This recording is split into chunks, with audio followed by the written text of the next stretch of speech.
Isra. Bahwa tantangan dan rintangan ada pada kehidupan kita. Untuk meraih sesuatu, maka kita harus mi'raj. Apabila saya dengan panjenengan malam ini telah mendapatkan ketenangan, kedamaian, ketentraman, kemudian bisa merubah yang awalnya sombong, kemudian menjadi rendah hati, yang awalnya kita malas, tidak menjadi orang yang istiqomah, maka di sinilah yang kita mendapatkan ketenangan. Itu yang dikatakan mi'raj.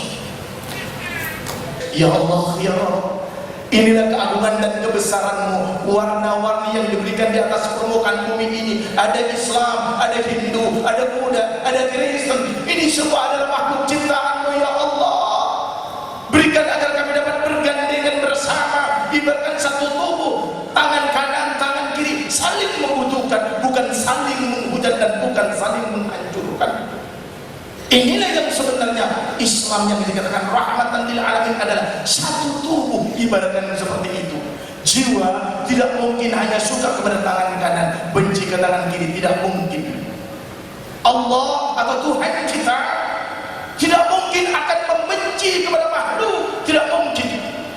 Itu adalah merupakan suatu fenomena ujian bagi kita. Bagaimana cara menyikapi? Itulah yang dikatakan rahmatan lil alamin, adalah kita harus berpositif thinking dan munculkan sifat rahman dan rahim di dalam kehidupan. Apapun yang kita pandang, apapun yang kita dengar, harus selalu berpositif. Itu yang dikatakan qaulun ma'rufun wa maghfiratun. Bahkan itu katanya Allah khairun min sadaqah. Itu adalah lebih baik daripada sedekah. Panjenengan banyak sedekah, kita banyak beramal, akan tetapi nurani kita tidak pernah menyejukkan orang lain. Kadang-kadang diri kita membenci, memusuhi orang Hindu, memusuhi orang Kristen. Ini berarti bukan Islam sejati yang dapat memberikan dan menciptakan rahmatan lil alamin. Itu adalah satu wadah, semua adalah makhluk ciptaan Allah.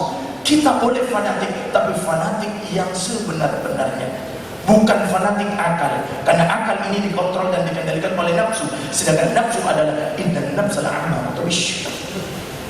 Bapak Ibu hadirin sekalian rahmatullah, keterpaduan dan kebersamaan inilah yang sebenarnya yang diajarkan oleh Rasulullah Muhammad sallallahu alaihi wasallam.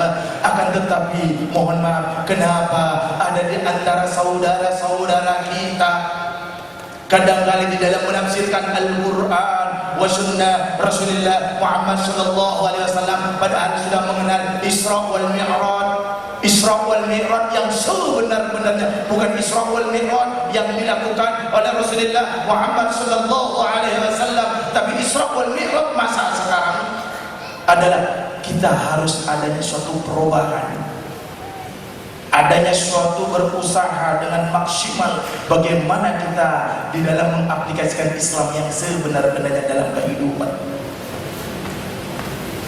Bapak Ibu hadirin sekalian rahimakumullah, kenapa kita harus melanjutkan dengan berzikir? Hanya dengan berzikir inilah, hanya dengan mengingat Allah, keagungan dan kebesaran Allah, kadangkala hati kita yang sombong akan dapat mengontrol siapa diri kita akan kemana nantinya. Sekali lagi, akan dapat mengontrol dan dapat mengendalikan, sehingga disinilah Allah akan mengangkat derajatnya makhluk, terutama kita yang berada dalam wadah kontekstual.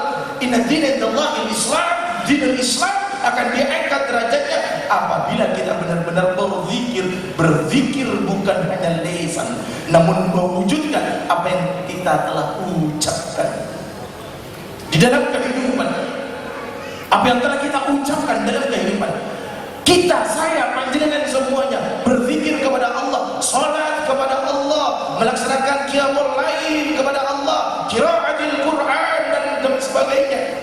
Akan tetapi terlintas dan terselip dalam benak kita untuk tidak suka kepada orang lain, berarti diri kita sudah tidak berhasil di dalam menanggapi dan menyikapi apa yang telah diberikan oleh Allah. Padahal dalam Al-Quran surat Al-Baqarah itu sudah jelas. Dalam Al-Quran surat Al-Baqarah itu sudah jelas 214, am hasibtum an tadkhulul jannah Apakah kalau saya panjenengan melaksanakan sholat zikir berkumpul seperti ini jaminan masuk surga? Belum tentu. Apalagi yang tidak pernah sholat, apalagi yang tidak pernah berzikir. Walamma ya'dikum masalul ladzina khalau min qablikum massatkumul ba'sa wad-dharra. Apabila diri kita sudah bisa menyikapi dan bisa mengaplikasikan tantangan dan cobaan yang diberikan Allah kepada kita, tidak negatif thinking, maka disitulah berarti diri kita benar-benar telah menciptakan rahmatan lil alamin. Inilah yang sebenarnya Pak Bu yang diberikan dan yang diajarkan oleh Rasulullah Muhammad SAW. Bukan kebencian, bukan kebencian. Ada yang berselisih paham, ada yang berbeda pandangan, kadang-kala kita membenci. Kalau sudah membenci, kadang-kala timbul kelompok-kelompok. Timbul kelompok inilah kadang-kala diri kita mengedepankan kelompoknya, bukan mengedepankan umat, bukan mengedepankan dunia agar tercipta selamat dan kebahagiaan. Inilah yang sebenarnya Islam yang diajarkan oleh Rasulullah Muhammad SAW. Bukan karena jenggot, bukan karena sorban, tidak ada jaminan jenggot dan sorban. Bukan karena tasbih, bukan jaminan. Bukan karena celana cingkrang, bukan jaminan. Yang jaminan dan yang dibawa oleh Rasulullah, innama bu'istu liutammima makarimal akhlaq. Akhlak kepada sesama manusia, akhlak kepada Allah, tutur kata kita, tindakan kita, terutama jiwa kita, hati kita. Sedikit terselip benci kepada seseorang, tidak akan bisa diterima zikirnya kepada Allah. Sedikit benci kepada seseorang, tidak akan diterima zikirnya, ibadahnya, walaupun secara syariat sah, namun secara hakikatnya tidak akan pernah sampai ke hadirat Allah Azza wa Jalla.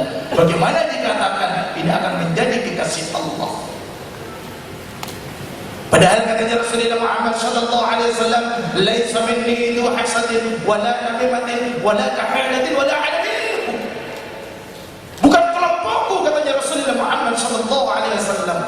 Bagaimana diri kita Islam yang membenci agama lain, yang kadang-kala memfitnah orang lain, kadang-kala sesama Islam dihujat, sesama kiai, sesama ustaz dihujat, kadang-kala menghujat pemerintahan. Soeharto sudah meninggal pun dihujat. Inikah Islam yang sebenarnya? Bukan. Ini dikontrol oleh nafsu dan otak. Tapi Islam yang sebenarnya tadi adalah ini, rahmatan lil alamin, adalah yang dikontrol oleh nurani, berarti yang selalu husnuzon, yang selalu berpositif thinking. Kalau tidak percaya, monggo mari panjenengan buktikan dengan berpositif thinking. Tidak ada sedikit pun dalam diri kita, buktikan kehidupan, ketenangan, kenyamanan, bahkan apa yang akan terjadi terasa. Kenapa? Karena tidak ada kebencian dalam diri kita. Ingat panjenengan semuanya, kaum muslimin wal muslimat, begitu Rabi'atul Adawiyah, singkat ceritanya, bermimpi bertemu dan berjumpa Rasulullah Muhammad sallallahu alaihi wasallam. Ditanya oleh Rasulullah, "Ya Rabi'ah, saya ya Rasulullah, engkau cinta Allah?" "Pasti ya Rasulullah." "Engkau juga cinta aku?" "Tentu ya Rasulullah." "Kalau engkau cinta Allah, engkau suka aku, apakah kamu membenci syaitan?" Katanya Rabi'atul Adawiyah, "Ya Rasulullah, memang syaitan adalah, setiap langkah syaitan, khutuwat syaitan adalah innahu lakum aduwwum mubin." Tapi dalam diri hamba ya Rasul tidak ada kesempatan untuk membenci syaitan. Yang ada pada diri hamba adalah ingin ridho dan rindu selalu kepada Allah, cinta selalu kepada Allah, ingin menyebut Allah, ingin memanggil Allah, agar Allah selalu memanggil hamba ya Rasulullah. Katanya Rasulullah, "Engkaulah yang akan mendampingi aku di surga." Bapak Ibu hadirin sekalian rahimakumullah, mulai malam ini kalau bisa yang dikatakan rahmatan lil alamin, jangan terpengaruh kepada apapun, apalagi impor di dalam menafsirkan Al-Quran wa sunnah Rasulullah Muhammad SAW yang akan mencelakakan lingkungan umat, walaupun itu berbeda agama atau berbeda pandangan. Kan semua itu adalah merupakan satu ujian dan cobaan. Tidak boleh kita memaksakan, namun kita harus menunjukkan dan mewujudkan akhlak dan moral kita agar mereka bisa tertarik, tertanam, dan timbul rasa cinta. Itu itulah yang sebenarnya rahmatan lil alamin, bukan hanya sekedar kata-kata, bukan hanya sekedar sholat, puasa dan lain sebagainya. Hadirin sekalian rahimakumullah, inilah pengaplikasian rahmatan lil alamin yang dikemas dengan zikir dan doa bersama. Zikir dan doa bersama. Kenapa harus berzikir? Itu tadi yang saya katakan. Kita mempunyai suatu permasalahan, menghadap kepada Allah, menjerit kepada Allah, wadhkur rabbaka wasabbih bil 'ashyi wal ibkar.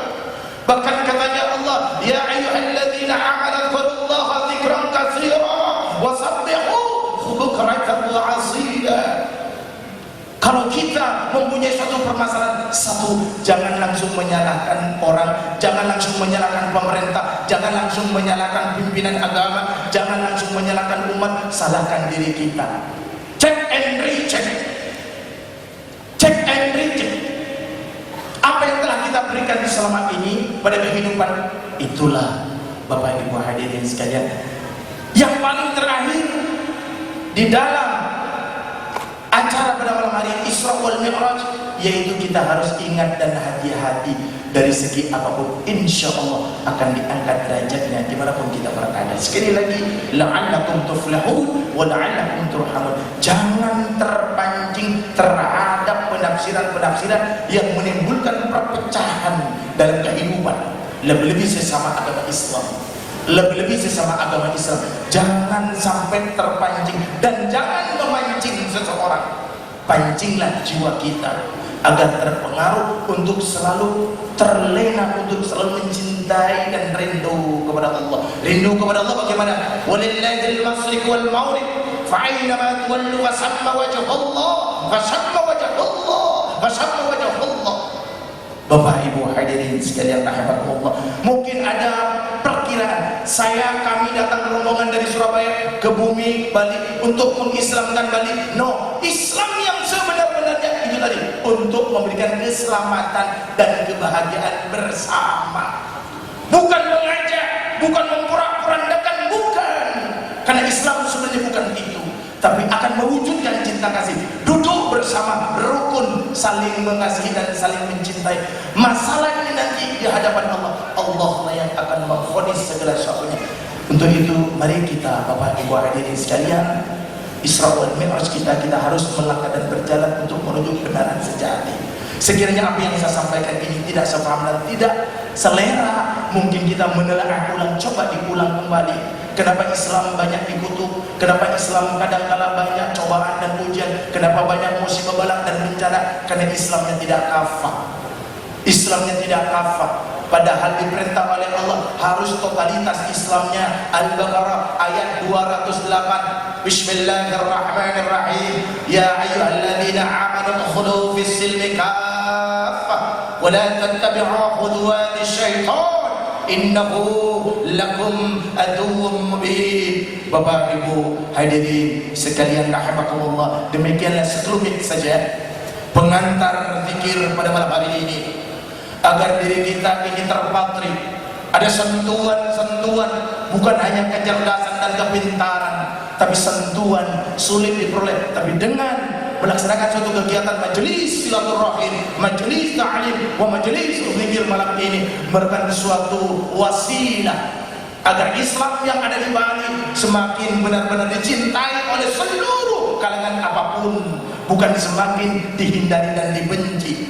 Sebagaimana yang dikatakan oleh orang Amerika, bahwa yang berbahaya di dunia ini, satu adalah komunis, dua adalah muslim katanya. Kenapa? Yaitu tadi, karena belum ditunjukkan muslim sejatinya, tapi yang dilihat adalah muslim-muslim yang hanya kulitnya, sehingga disinilah dibenci. Tapi kalau kita menunjukkan, insya Allah Islam semakin melebar dan membuka sayap dimanapun berada.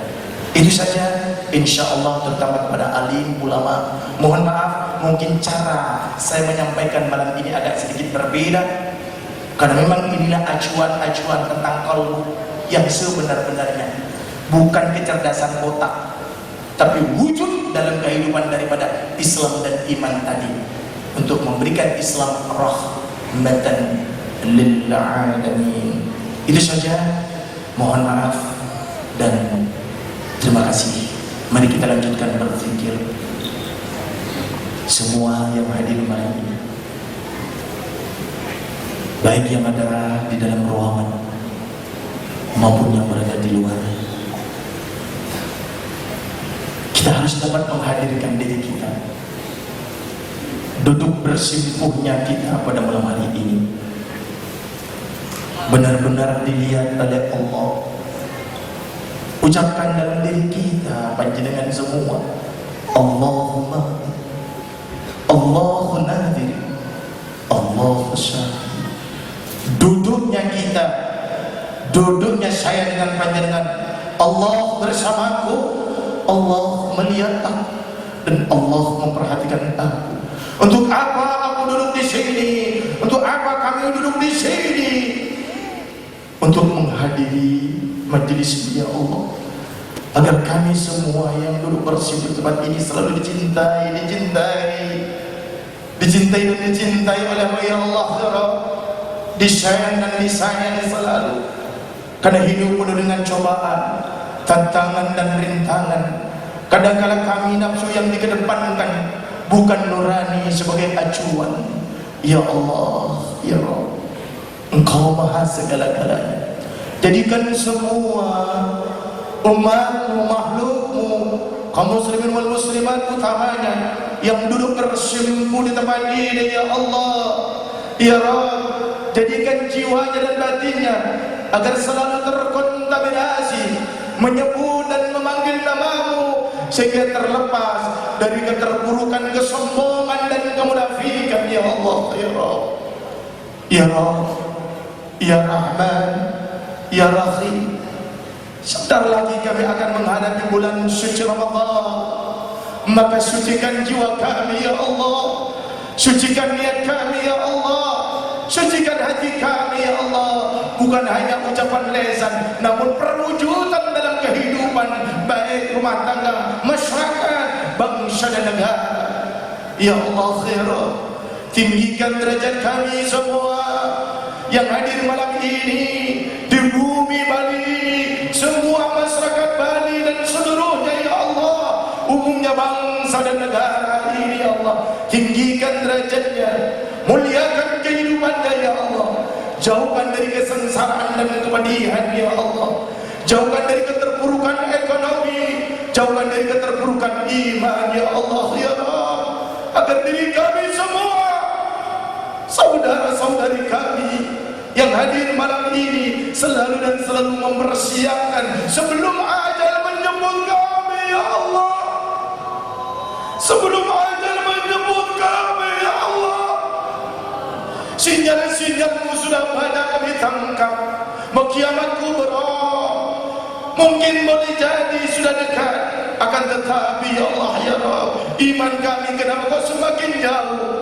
Melewati malam ini, majlis malam ini, dekatkanlah ya Allah jiwa kami ya Allah, dekatkanlah roh kami ya Allah dengan roh Rasulmu, kekasihmu Muhammad sallallahu alaihi wasallam, sehingga apa yang kami ciptakan dalam kehidupan hanyalah cinta kasih kepada sesama makhluk, kepada sesama manusia ya Allah, bukan kebencian, bukan kebencian, bukan kebencian ya Allah, ya Rabb, ya Allah.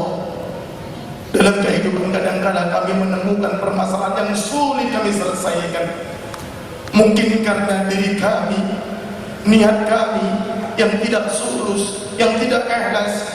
Karena kami kadang-kadang pandai sedikit, suka merendahkan orang lain, bisa ceramah sedikit, sudah menganggap diri kami orang alim. Ya Allah, ya Rabb, na'udzubillah.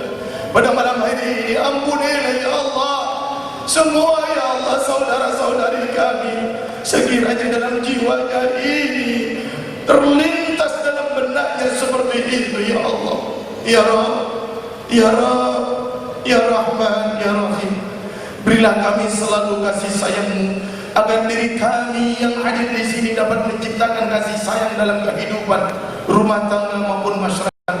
Jauhkan dari permasalahan yang sekiranya kami sulit untuk menyelesaikan, karena keagungan dan kebesaran-Mu. Mulai malam ini jadikan jiwa kami untuk selalu berzikir,